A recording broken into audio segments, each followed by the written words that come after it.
इस ट्यूटोरियल में हम ये क्वेश्चन सॉल्व करेंगे जिसके 3 पार्ट्स हैं। तो ये कहता है question, it cost ₹2200 to paint the inner curved surface of a cylindrical vessel 10 metre deep. तो हमारे पास ये एक सिलेंड्रिकल वेसल मतलब एक जैसे बर्तन होता है, ठीक है। तो वो सिलेंड्रिकल शेप की है और उसका इनर कर्व्ड सरफेस, उसको जब हम पेंट करते हैं तो हमारी टोटल कॉस्ट आती है ₹2200, ठीक है। अब इसको आप ऐसे समझो, जैसे ये आपके पास एक सिलेंड्रिकल वेसल हो गई, ठीक है। तो ये इसका अंदर का जो कर्व्ड सरफेस एरिया है, ठीक है, इसको जब हमने पेंट किया, सिर्फ इसको जब पेंट किया तो इसकी कॉस्ट आई ₹2200। ना तो हमने इसके बेस को पेंट किया, ना बाहर से पेंट किया, ना अंदर से इसके बेस को पेंट किया, ठीक है। सिर्फ और सिर्फ अंदर वाले कर्व्ड सरफेस को, और अंदर वाला कर्व्ड सरफेस वो भी सिलेंडर शेप का ही होता है, ठीक है। और उसका फॉर्मूला क्या होता है कर्व्ड सरफेस एरिया का? तो कोई भी सिलेंडर हो उसका कर्व्ड सरफेस एरिया कितना होता है? 2πr/h, ठीक है। तो ये हम पहले लिख के रख लेते हैं, इसका हम इस्तेमाल थोड़ा बाद में करेंगे। अब वो कहता है कि इसको पेंट करने की कॉस्ट कितनी है? इसकी कॉस्ट है ₹2200, ठीक है। अब उसने इसकी हाइट भी दे रखी है। हाइट कितनी है? हाइट इसने दे रखी है 10 मीटर्स, ठीक है। तो ये मैंने यहाँ पे 10 मीटर्स लगा दिया।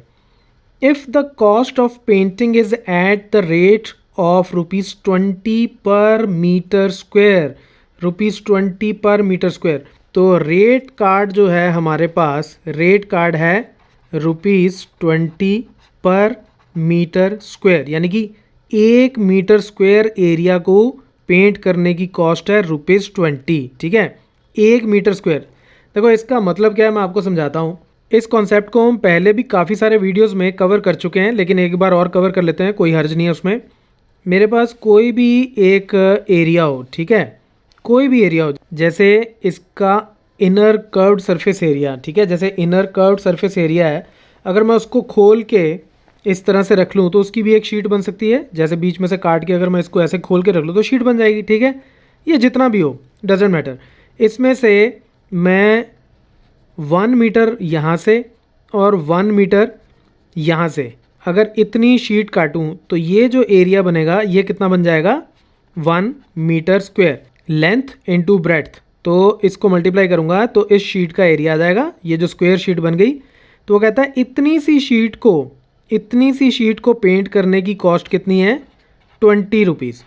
तो इस पूरे एरिया को पेंट करने की कॉस्ट कितनी होगी? यानी कि इसके अंदर जो पूरा एरिया है, ठीक है, इसके अंदर का जो पूरा कर्व्ड सरफेस है, उसको भी अगर मैं चाहूँ तो अब इसको आप ऐसे समझ सकते हो कि जैसे ये मेरे पास वेसल थी, मुझे अंदर अंदर से पेंट करनी थी। तो अगर मैं इसको इस तरह से काट के ऐसे रख दूँ तो यानी कि ये सारा सरफेस है अंदर वाला जिसको मुझे इसको पेंट करना है, राइट। अगर मैं इसको ऐसे कर दूँ तो सिलेंडर बन जाएगा, अगर खोल दूँ तो यानी कि यही सरफेस था जिसको मुझे पेंट करना था। तो इसमें से 1 मीटर स्क्वायर की कॉस्ट है ₹20। तो टोटल की कितनी होगी? जितनी 1 मीटर स्क्वायर यानी कि इतने एरिया की कॉस्ट है, उसको मैं टोटल एरिया से मल्टीप्लाई कर दूँ तो वो टोटल कॉस्ट आ जाएगी। अब टोटल कॉस्ट मुझे ऑलरेडी गिवन है, ठीक है। अब वो कहता है कि 1 मीटर स्क्वायर को पेंट करने की कॉस्ट कितनी है? ₹20, ठीक है। ये हमें अभी अभी यहाँ पे हमने लिखा था, यानी कि मैं इसको ऐसे भी लिख सकता हूँ कि ₹20 लगते हैं 1 मीटर स्क्वायर को पेंट करने में, ठीक है। ₹20 लगते हैं 1 मीटर स्क्वायर को पेंट करने में। तो ₹1 में मैं कितना एरिया पेंट करूँगा?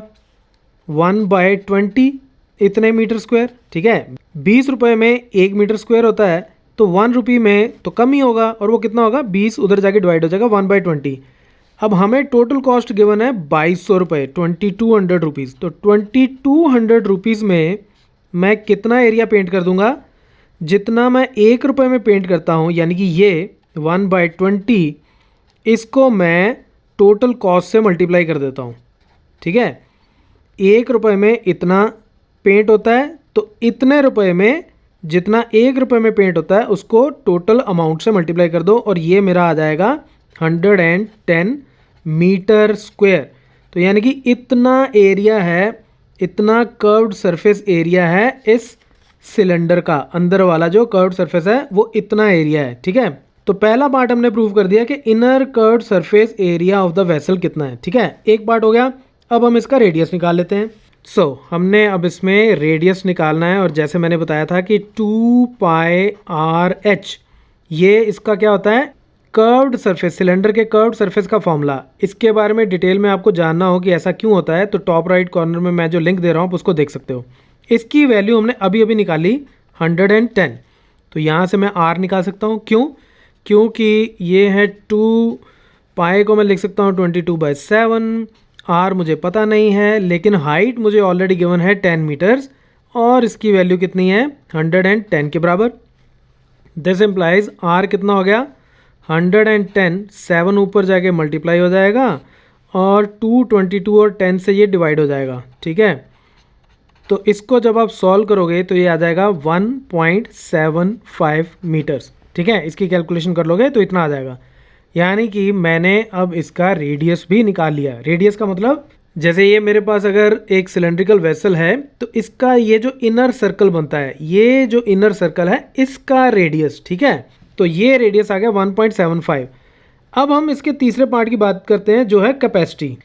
थर्ड पार्ट में हमने इसकी कैपेसिटी निकालनी है। अब कैपेसिटी क्या होती है उसको भी इसी से ही समझते हैं। ये जैसे मेरे पास एक सिलेंड्रिकल वेसल है, तो कैपेसिटी का मतलब है कि इसके अंदर अगर मैं इसको पानी से भर दूं, लिक्विड से भर दूं, तो कितना लिक्विड आ सकता है, यानी कि इसके अंदर की जो वॉल्यूम है, अंदर वाले सिलेंडर के रेडियस और हाइट के अकॉर्डिंगली मैं अंदर जो सिलेंडर बनता है उसकी वॉल्यूम निकाल लूँ, वो एक्चुअली इसकी कैपेसिटी है इस कंटेनर की। इस कंटेनर का अपना वॉल्यूम डिफरेंट हो सकता है क्योंकि यहाँ थिकनेस है, ठीक है। तो इसके वॉल्यूम की बात नहीं हो रही, इसके अंदर अगर हम कोई लिक्विड डालेंगे तो वो कितना आएगा उसकी बात हो रही, तो उसको इसकी कैपेसिटी बोलते हैं, ठीक है। उसका फॉर्मूला भी सेम ही होता है क्योंकि capacity is also a volume, ठीक है। वो जो लिक्विड अंदर डालते हैं वो उसकी वॉल्यूम होती है। तो कैपेसिटी मतलब πr²h।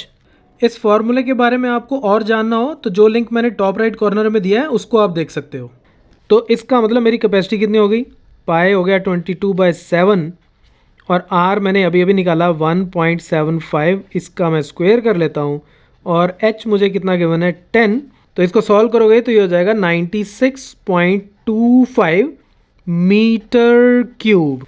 अब देखो आपका क्वेश्चन तो यहीं पे ख़त्म हो गया, लेकिन आपकी बुक में ये आंसर मीटर क्यूब की बजाय किलो लीटर्स में दिया हो सकता है कि इसका आंसर है 96.25 किलो लीटर्स। यहाँ ये लिख दो, यहाँ लिख दो 96.25 metre cube, it's one and the same thing. क्यों? क्योंकि 1 किलो लीटर में 1 मीटर क्यूब होते हैं, ठीक है। तो यहाँ तो इसको मीटर क्यूब लिख लो या किलो लीटर लिख लो। अब इसको भी समझ लेते हैं एक बार, ठीक है।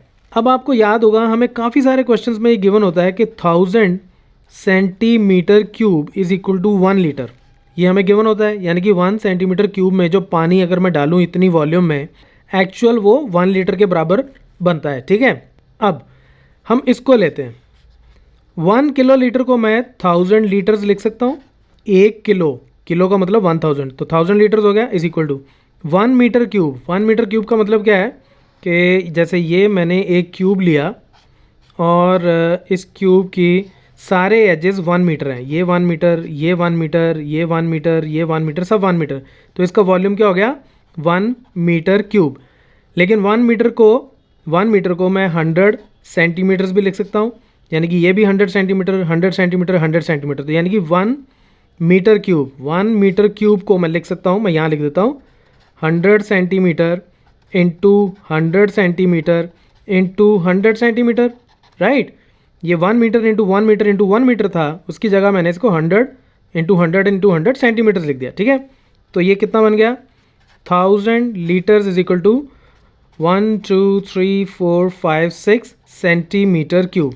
कितना बन गया 100 इंटू 100 इंटू 100 इतना बन गया। तो यहाँ से 1 2 3 ये 3 जीरो से कट गई, तो कितना आ गया 1 litre is equal to 1000 centimetre cube. यानी कि वही बात जो हमें काफ़ी बार क्वेश्चंस में गिवन होती है कि 1 लीटर 1000 सेंटीमीटर क्यूब के बराबर होता है। तो यहाँ तो आप आंसर में इसको मीटर क्यूब भी छोड़ दो, दैट्स ऑल्सो ओके। अदरवाइज इसको आप किलो लीटर लिख के भी छोड़ सकते हो, वो भी आपका आंसर ठीक होगा, क्योंकि 1 metre cube is equal to 1 kilo litre. So that's it from this tutorial, keep watching Math mafia.